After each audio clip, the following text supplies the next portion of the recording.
Today, we want to share with you some heart-wrenching insights, perspectives, and reflections from the world of Judaism, the Jewish people, and Israel, against the backdrop of the Israel-Hamas war. A father, son, and toaster.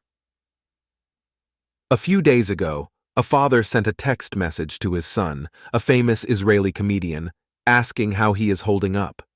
His son replied with a text message saying, "I'm okay, Dad. Broken and worrying like everyone else. Your grandchildren are doing pretty well, making a lot of toast that I end up eating. Do you still have the old toaster? The one that presses on the toast?"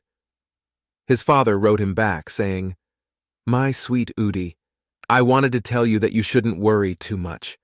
When I was 6 years old, the Sinai War broke out. When I was 17 years old, the Six-Day War broke out. When I was 23 years old, the Yom Kippur War broke out. And this is how it was until today, one war after another. One thing I can assure you is that between the wars and after them, there is always another part of life. Wartime, then quiet. In this dark time, it's hard to remember that there's always light at the end of every tunnel, even as dark as it is right now. Remember that what I'm saying, in a month or 2 months or 2 years from now, we will see the light, and it will heal us all and help us recover." To conclude, the famous Israeli comedian wrote back, "Wow, you touched me, Dad, so you don't have the toaster?" Posted by Udi Kagan on Instagram. "We have heard you loud and clear. Jews don't count. Your Jewish friends aren't mad that you're advocating for Palestinian freedom and safety. We are mad at your hypocrisy. We are mad that after our deadliest day since the Holocaust, we have once again been excluded from your activism. We have watched you call for the equal treatment and protection of every minority group, except when it comes to the Jews. We have listened to you say that only members of the impacted community can define what constitutes hate speech, except when it comes to Jews. We have seen you support land-back movements, except when it comes to the Jews. We have heard you loud and clear. Jews don't count. You have justified the rape of our women, the kidnapping of our elderly, and the murder of our babies. They were asking for it, right? You have rewritten our history, denied our connection to our homeland, and labeled us as colonizers. You have spoken over us and gaslit us when we call you out for what you are, anti-Semitic. This playbook is not new, and anyone who knows our history has seen it unfold before. First, convince the world Jews are anything but humans. Second, blame them for the world's problems. Finally, erase them and feel righteous for doing it. So no, we are not against anyone supporting Palestinian civilians. Their lives are extremely valuable too. We are simply grieving the loss of life, our sense of safety in this world, friendships with those who cheered this on, and our place in communities we thought we belonged to. I keep thinking this must be how my grandmother felt as her German neighbors turned against her. How glad I am that she is not alive to see this. Written by Amy Avishai on Instagram. Deceiving terrorists to their death. One of the young Bedouin Arab Israeli soldiers, a lieutenant colonel who is due to be released from the Israel Defense Forces in about a month and a half, and is known for his courage and professionalism, took off his uniform shirt, remained in a white shirt, and called out to the terrorists in Arabic, "Come! Come to me!" during an exchange of fire. The Israeli lieutenant colonel wanted the terrorists to think he was one of them. The deception worked, and the terrorists approached him. Then, the lieutenant colonel shot at them at close range and killed them. This action saved many lives, the Israeli officers conducting the investigation said as they praised him. Posted by Yuri Cohn on Instagram. At war with an ideology, not a people. Disinformation, professional and coordinated disinformation funded with a lot of money by terrorism, is causing havoc, and no one knows who to believe. And yes, it is causing a rift between alliances and friendships and businesses right now. This will continue. We are on the front lines of this in Israel, and so are the Jewish people around the world. We in Israel warned the Western world of radical Islam before 9/11. We called it, and it turned up on America's doorstep. We were right then and are right now. It will arrive. America, and other countries, must be very careful because radical Islam is alive and kicking there, and I truly don't feel Americans and other countries realize it yet. based on silence we're mostly feeling and the narrative in the media. Radical Islam is in Europe, and Europe is lost in many ways. It will take a miracle for European leaders to weed out extremists in their communities who preach intolerance and hate at this stage. Again, the issue is radical Islam, in the form of Hamas and other extremist savage groups like it, and open support for them. The issue is not Islam and peace-loving Muslims. The American people and others around the world must wake up. Forget Israel and Palestine. It is a major issue, massive, but it is not the issue. It is a deflection. This is bigger. Even though innocents on both sides will die in this war, do not allow yourself to be distracted from what this is really about at its core. Not land, not settlers, not peace deals.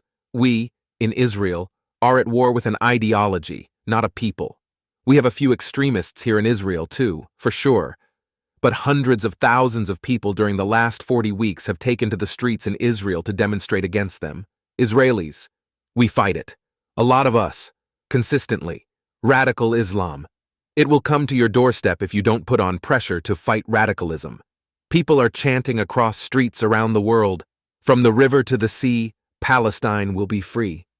That means from the Jordan River to the Mediterranean Sea, where approximately 7 million Jews live. Where I live, they mean it will be free of Jews. And free of Jews is exactly what you saw 2 weeks ago with the massacres. Don't be fooled. That is what most Palestinians and supporters mean when they sing that. They do not want Jews in this land. Even if they don't know what they are singing, even if their supporters don't understand the complexity of the situation, and even if they tell you they support peace, that song, that chant, is the bottom line. Look at a map of Israel. Understand what it means. Realize that it is being sung in everywhere, and that you are silent. And remember what silence leads to. Don't take my word for it. Remember the Holocaust. And remember October 7th, 2023. Written by Eitan Chitayat on LinkedIn. To those who call for a ceasefire. For ceasefire calls to work and be credible, those pushing them need to offer a plausible alternative for Israel that would prevent Hamas from doing what they did again. Otherwise, Hamas and other actors will see what they did as successful and begin planning the next attempt. Written by Yair Rosenberg on Twitter. In Elie Wiesel's blessed memory, I apologize in advance for this personal message. I write to you with a very heavy and broken heart. I write as a Jewish man, named after my great-uncle who was murdered, along with many other family members, in the Holocaust. Like many of you, I am devastated by the unthinkable atrocities we have witnessed.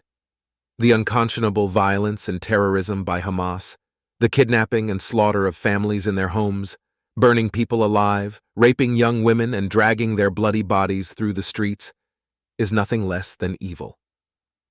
I once met with Elie Wiesel, a Holocaust survivor who went on to become a world-renowned writer, professor, social activist, and Nobel laureate, who said, "I swore never to be silent whenever and wherever human beings endure suffering and humiliation. We must take sides. Neutrality helps the oppressor, never the victim. Silence encourages the tormentor, never the tormented." In his blessed memory, I am writing this. The history and politics of the Middle East is plainly complex. However, condemning acts of violence carried out by a terrorist organization should not be up for debate.